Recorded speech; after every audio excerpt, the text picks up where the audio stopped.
Halo teman-teman semuanya, perkenalkan, nama saya Werudi Alexander Seran dari Program Studi Ilmu Politik 2017. Nah, saya akan berbagi tentang pesan komunikasi politik. Nah, teman-teman, apa itu komunikasi politik?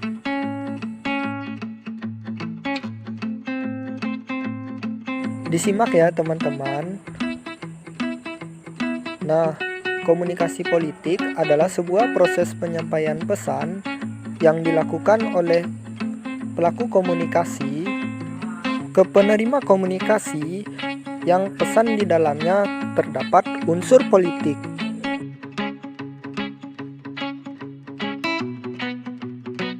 Nah, unsur apa yang terpenting dalam suatu komunikasi politik? Nah, teman-teman, unsur terpenting dalam komunikasi politik adalah pesan politik. Pesan politik sendiri merupakan pesan yang diterjemahkan ke dalam informasi yang dilakukan oleh pelaku komunikasi ke penerima komunikasi. Menurut Danimo, ada 3 jenis pesan politik. Yang pertama itu retorika, yang kedua periklanan politik, dan yang ketiga propaganda.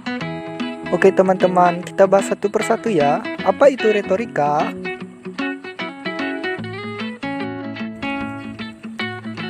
Retorika politik ialah suatu cara yang dilakukan oleh para pelaku komunikasi dalam berinteraksi dengan halayak luas.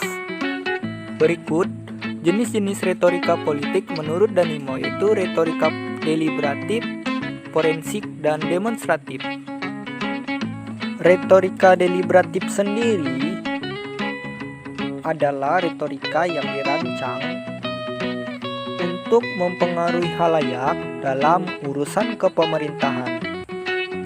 Nah, retorika tersebut menggambarkan keuntungan dan kerugian sebuah keputusan pemerintah. Retorika ini adalah retorika yang biasa digunakan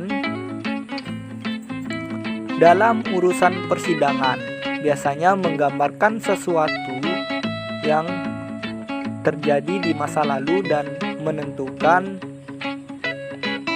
salah atau benarnya hal tersebut. Selanjutnya, retorika demonstratif. Nah, retorika ini merupakan pidato epidemik,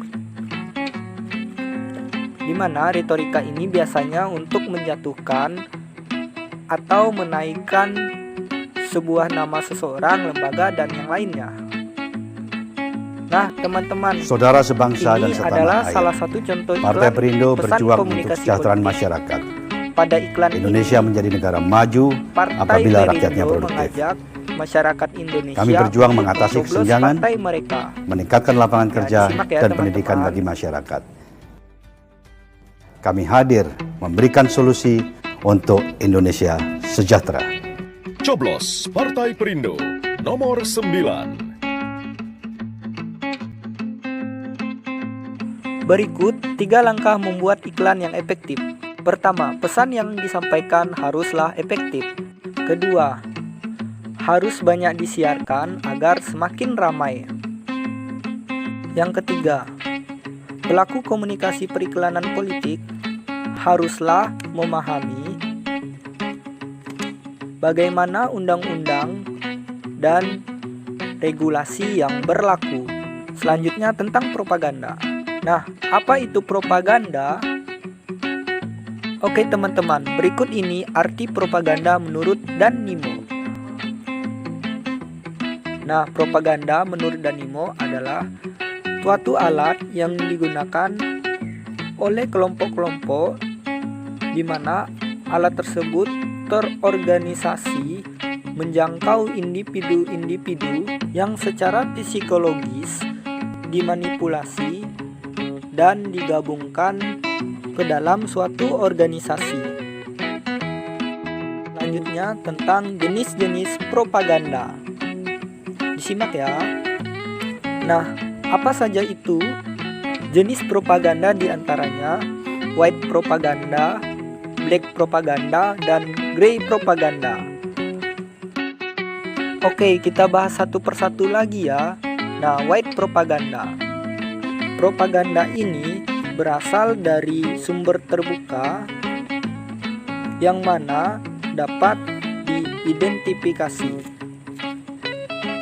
Karakternya adalah persuasi. Nah, contohnya itu seperti yang biasa dilakukan dalam teknik public relation.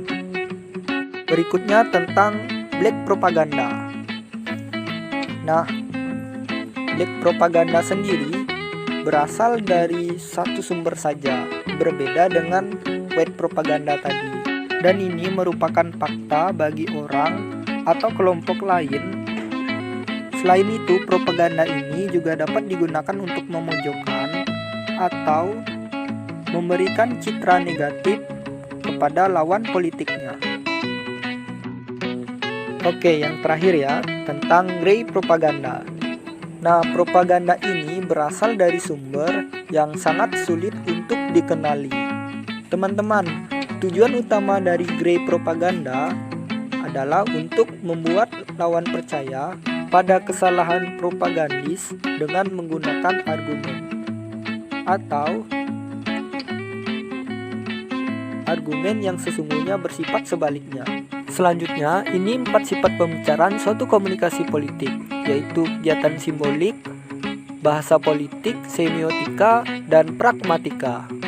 Dan yang terakhir ini tentang 4 penyimpangan yang sering terjadi dalam suatu komunikasi politik, yaitu sebagai topeng, sebagai proyek lupa, sebagai representasi, dan sebagai ideologi. Nah, sudah selesai teman-teman. Sekian dan terima kasih ya. Semoga bermanfaat.